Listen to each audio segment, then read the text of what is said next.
Hello friends, welcome back. You are watching day 13 of our 13 days of Halloween series here at Polly's Paper Studio.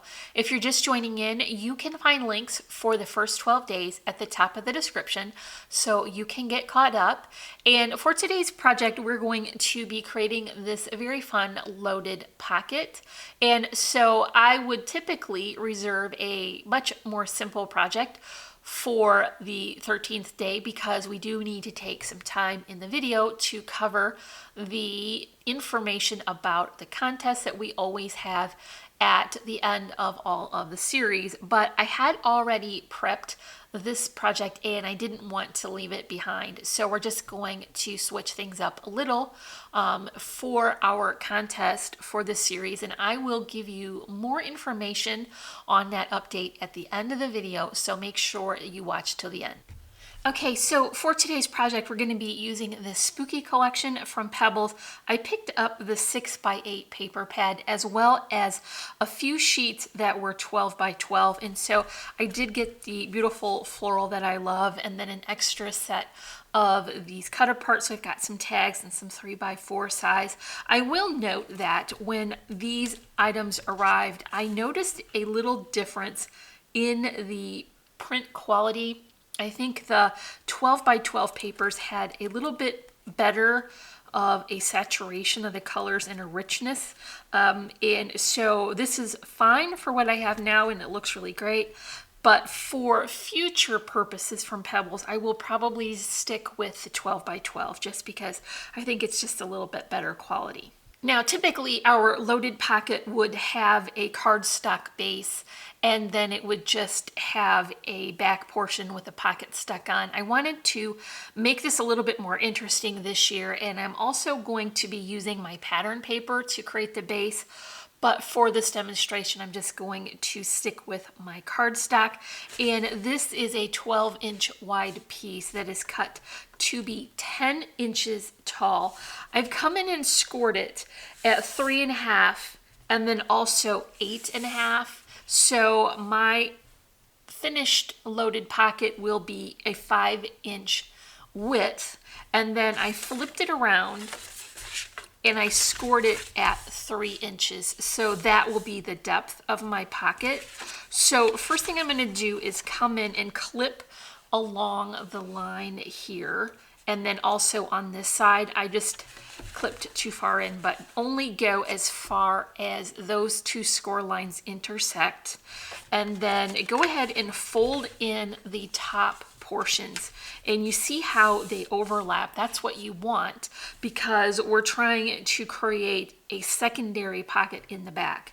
And so what you want to do is come in from the side of your score line to the very top. I just took a ruler and drew along that line, and then I'm going to remove this portion that I have indicated with my pen. And so I'll just show you very quickly how to clip that off. And so you will want to go much slower and more carefully. I'm just doing this quickly for the purpose of demonstration. Now you see I flipped that to the outside and then back into the center. So it'll look like a pyramid with the top cut off. So after I remove those two pieces, I'll flip it back over and then fold over the sides into the middle. And this overlap is going to create the pocket on top. So now what you want to do is add some adhesive here, also here, and then flip over this portion and adhere your tabs on the back. So let's switch to our pattern paper and I'll show you that I have already done my scoring and my trimming. So now I have my center piece with the overlapping sides.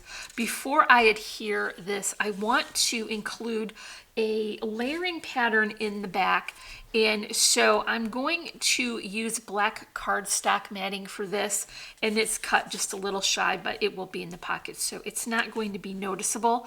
But I will make sure to line this up centered along the top because this is going to show. And then I'm also going to include the insert that I've prepared because I want to fold over this paper and have enough room for these inserts to fit. So this is a very good way to ensure that all of these will have plenty of room. So now I've got my sides folded over, and I'll bring the bottom portion up. Remember, we added adhesive to each of the sides. Make sure you get it along the bottom because that will show when it's all adhered.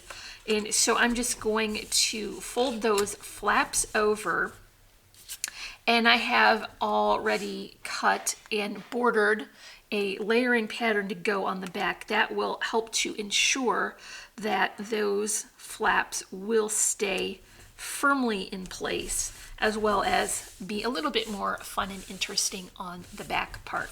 So now we know that the insert will fit. We can remove that as we're working along. And the next thing we want to work on is a pocket for the front. So if we were to leave it as is, it would be great, but if we want to include a lot of additional things into this loaded pocket, we need to build in some depth. And so we have a secondary part that will go on the base, and this is going to start with a piece of cardstock. I'm just going to go back to the white for the demonstration purpose because I think it's a little easier to see the score lines on the screen. And so this pocket is 6 inches wide by 6.5 inches tall. I'm going to come in and score this at a 1/2 inch and then also at 5.5 inches. I'm going to turn it and score it at 3 inches and 3.5 inches, and that will give me a pocket depth of a 1/2 inch. So I'll just come in here and quickly fold along these score lines. Now you can see I have marked a portion with my pen, and this is what you want to remove. So I'll just come in here and clip that out. You will do this for both sides. Then add your adhesive.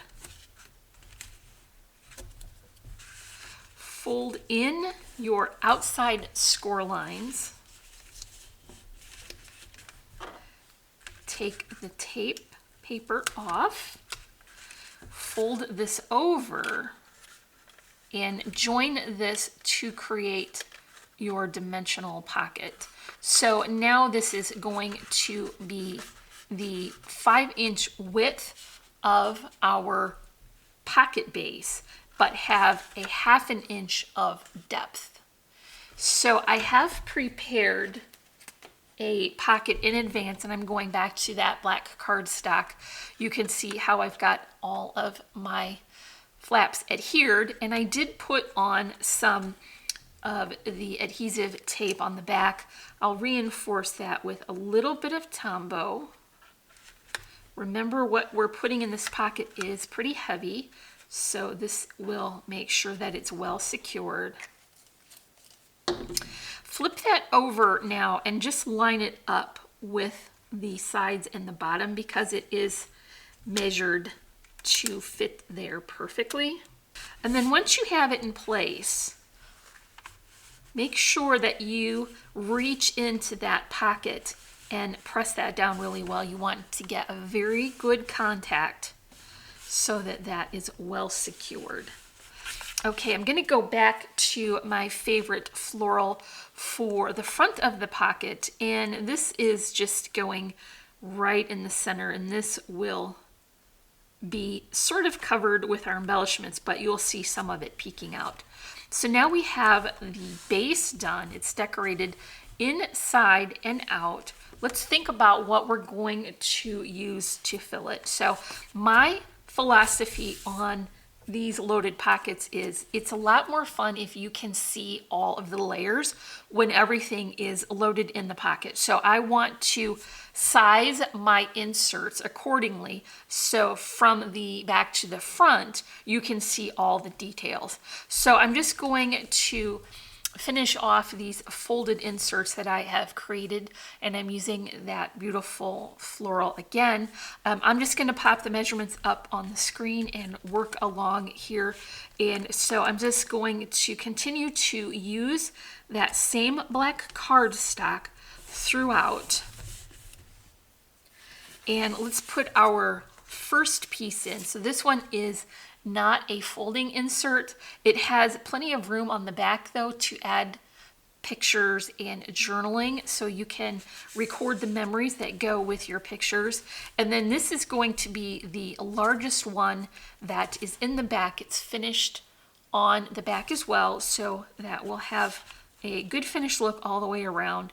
And so I'm going to reduce the size height-wise and width-wise for every insert that I include. And so this one is a top folding one again. I'm going to use that really sweet cobwebby foiled paper. So this is just a lot of extra detail because you get the shine from the foiling. And I'll just tuck this into the pocket, and you see how we're going from left to right and then losing inches going down as well. So every layer will be nice and visible. Okay, so the last folded insert I'm going to put in is just a left folding insert. It's designed to showcase this very sweet cut apart. That's one from the collection.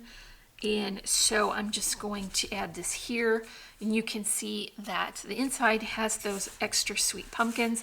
This is going to go to the left. Of course, I want to add a little something to decorate this pocket, and so I've taken a stripe from the collection paper and die cut that with a circle that has a scalloped edge as well as a stitching detail, and I've only added my adhesive to the lower portion. It's going to overhang quite a bit, so I don't want that adhesive getting stuck on any of the lower levels. And so here is one of the tags. I really like this bold graphic number on top of the more detailed florals because it really helps to keep it from looking too busy. And so this was one of the cutter parts. It was already a tag, but I used a tag die to crop it down a little bit to remove some of the background so it would be a better size. And it also has that detail of the stitching now. I've included an eyelet here and then wound some burlap string through that just as a textural element, and then I popped that up on a foam spacer, and this is going on that circle. We've got plenty of room for that adhesive, and I'm going to position it slightly to the side so that we leave room for our charms. So I picked just some little festive ones for the holiday. Here is a bat and a little jack-o'-lantern, so I will place these where I want them to fall.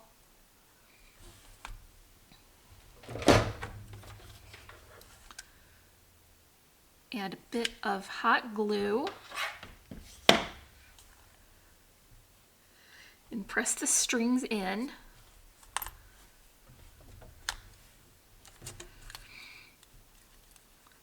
Take off the excess string and then cover the cut ends of the string with a vintage button.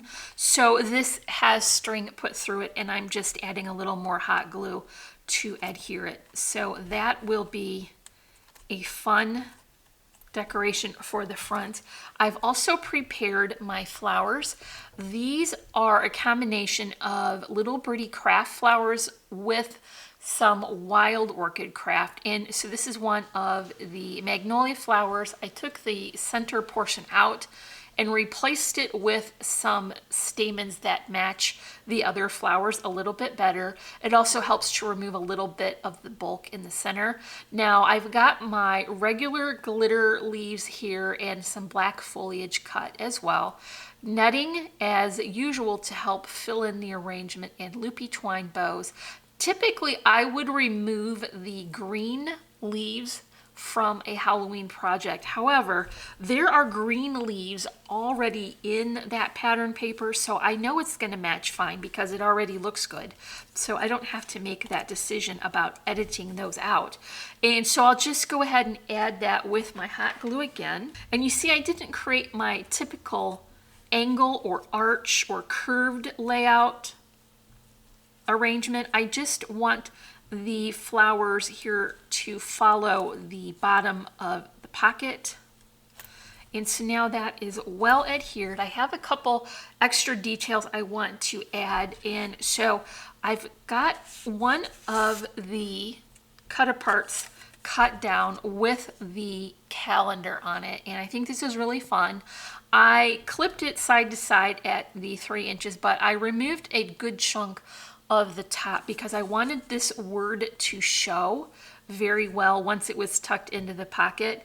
I'm going to clip that on with a large paper clip. This just has like an epoxy covering on it, and then I knotted a little bit of my netting on there. It has a little bit of a glittery cobweb effect, and so I just tied that on and pressed a little hot glue into that so it would be well secured. And I'm just going to attach that. Turns out to be the perfect width that I can have it between those letters and not interfere with the word.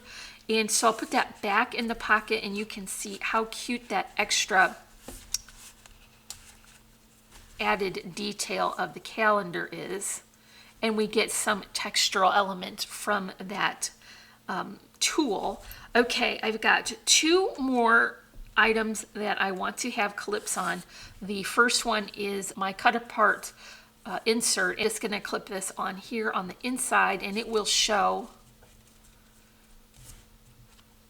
on the left. So remember, we're keeping our 3s and different heights and different sides going. And then my last one is going to be this extra cute little spooky dude, and I put my clip on here with my twine, and that will go into the front. So now we've got our triangle built up again. So that is our project for today, and I just wanted to really quickly cover the question of the day, and then we'll get into the information for the contest. So would you rather see a UFO or Bigfoot? I'm going to answer Bigfoot because it kind of makes me happy to think that there might be a little mystery and magic left on our Earth that we haven't discovered yet, and maybe some travelers will find lots of things that we don't know about yet without having to leave our planet. So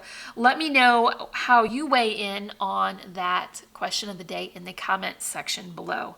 Okay, so for the details on the giveaway, we are going to have a special post on Friday about the information and how to get entered for our contest. I'm also going to do a quick recap of the series so far, and then I want to include as well a very short Q&A because we have so many new followers that we're getting some repeat questions, the ones that are asked most frequently.